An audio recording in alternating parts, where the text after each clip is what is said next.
Le soleil se couchait sur les collines de Galaad, baignant la vallée d'une lumière dorée qui se réfléchissait sur les boucliers et les lances des guerriers rassemblés. Jephthé, le fils rejeté de Galaad, se tenait sur un rocher, surplombant son armée improvisée. Son visage buriné par les années d'exil portait les cicatrices de nombreux combats, mais ses yeux brillaient d'une détermination nouvelle. « Vous voyez là-bas » dit-il en pointant vers l'horizon où des feux de camps ennemis commençaient à s'allumer. Les Ammonites. Ils pensent que notre terre leur appartient. Ils pensent que nous sommes faibles. Un murmure parcourut la foule de soldats. Beaucoup étaient comme lui, des hommes sans avenir, des proscrits qu'il avait rassemblés au fil des années. D'autres étaient des Israélites désespérés qu'il avait supplié de revenir après l'avoir chassé. « Même mon propre peuple m'a rejeté », continua Jephthé, sa voix portant loin dans le silence du crépuscule. « Mes demi-frères m'ont chassé parce que ma mère n'était qu'une prostituée. Mais aujourd'hui, ce sont eux qui m'implorent de les sauver. » Il se tourna vers les anciens de Galaad qui l'avaient supplié de prendre la tête de leur armée contre les envahisseurs ammonites. « Je ne combats pas pour vous, » dit-il, en les regardant droit dans les yeux. « Je combats pour cette terre, pour notre Dieu, pour ceux qui n'ont jamais eu leur place. » Cette nuit-là, Jephthé ne trouva pas le sommeil. Sous sa tente, il écoutait le vent souffler sur les collines de sa terre natale. Demain serait le jour de la bataille, et malgré sa confiance affichée, la peur lui serrait le cœur.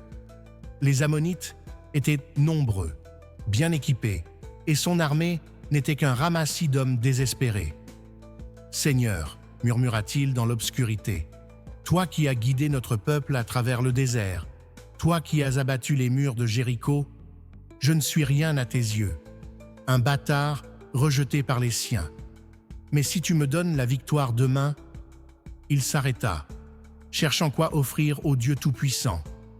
Qu'est-ce qu'un homme comme lui pouvait bien posséder qui vaille quelque chose aux yeux de l'Éternel? « Si tu livres les Ammonites entre mes mains, » reprit-il, la voix tremblante, « alors je te promets ceci.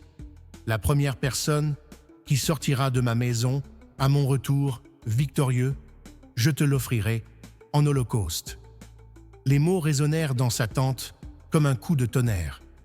Un vœu terrible, mais il était trop tard pour le reprendre. Le pacte était scellé.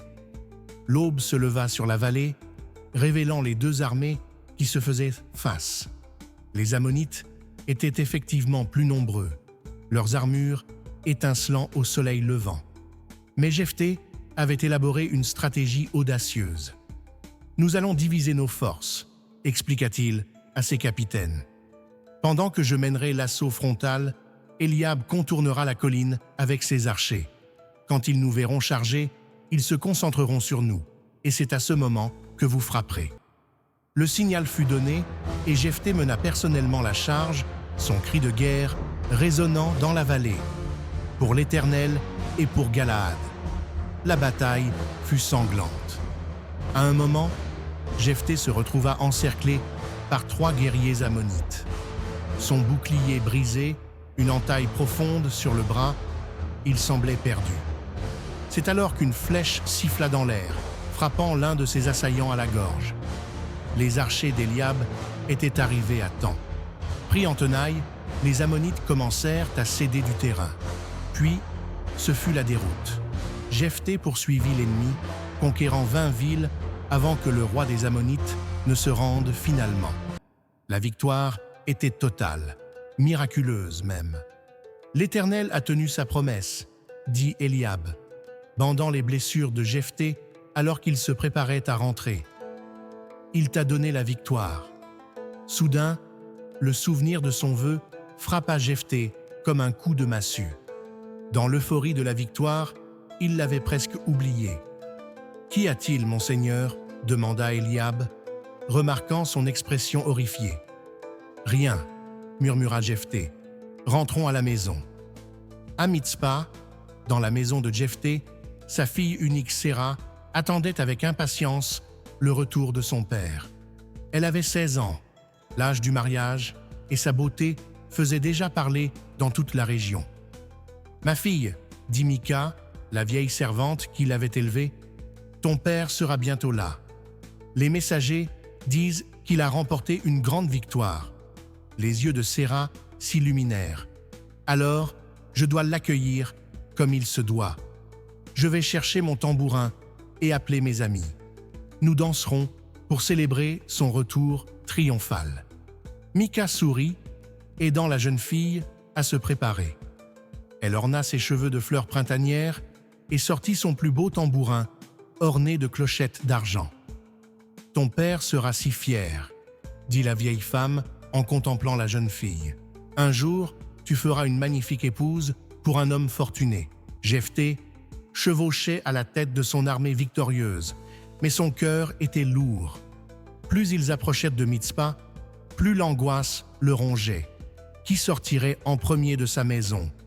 Sûrement un serviteur, peut-être le vieux Eliakim qui gardait la porte, ou peut-être l'un des chiens. Mais au fond de lui, une terreur sourde grandissait.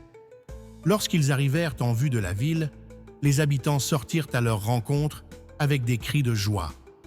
Jephté avançait comme dans un rêve, chaque pas de son cheval le rapprochant de l'inévitable.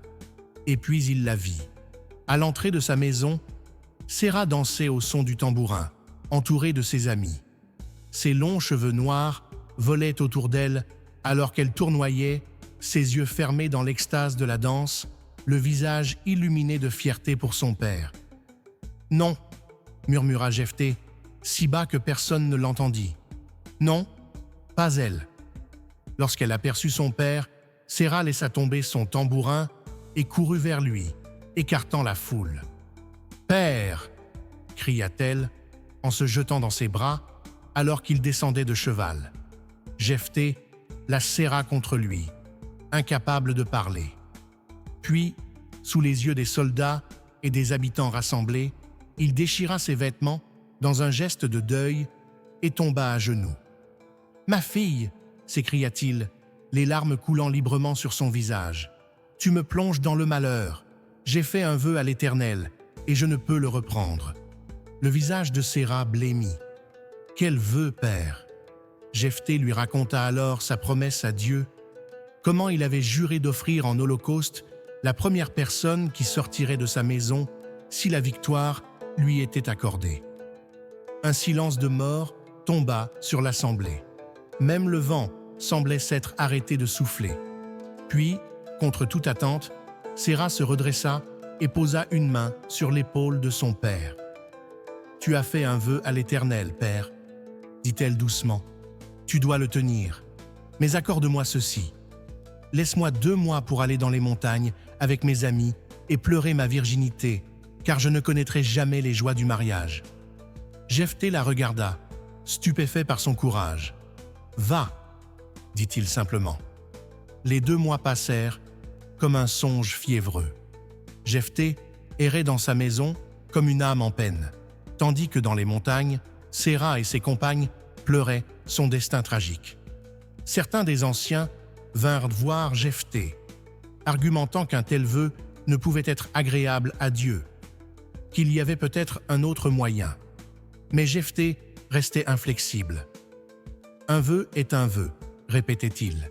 « Si je romps ma promesse, qu'adviendra-t-il de notre peuple la prochaine fois que nous ferons face à nos ennemis ?» Quand Séra revint des montagnes, elle était changée. Une sérénité étrange émanait d'elle, comme si elle avait fait sa paix avec son destin. Elle avait coupé ses longs cheveux en signe de deuil, mais son regard était ferme. La veille du jour, fatidique, elle vint trouver son père dans sa chambre. « Père, dit-elle, je veux que tu saches que je ne t'en veux pas. Tu as sauvé notre peuple, et si mon sacrifice est le prix de cette victoire, alors je l'accepte. » Jephté la regarda longuement, voyant en elle le courage qu'il avait toujours espéré trouver en lui-même. « Ma fille, dit-il enfin, tu vaux plus que toutes les victoires du monde. » Ce qui se passa ensuite devint une légende en Israël. Certains disent que Jephthé accomplit son vœu à la lettre, offrant sa fille en holocauste sur un autel dressé dans les montagnes.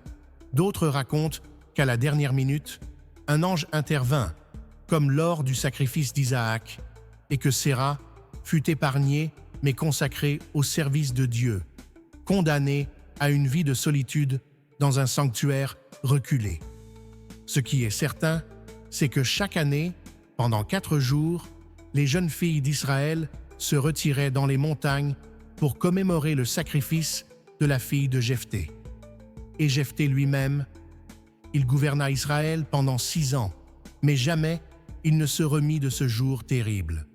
On dit que lorsqu'il mourut, l'inscription sur sa tombe disait simplement « Ici repose Jephthé de Galaad, qui gagna tout et perdit davantage. » Car certaines victoires coûtent trop cher et certains vœux ne devraient jamais être prononcés.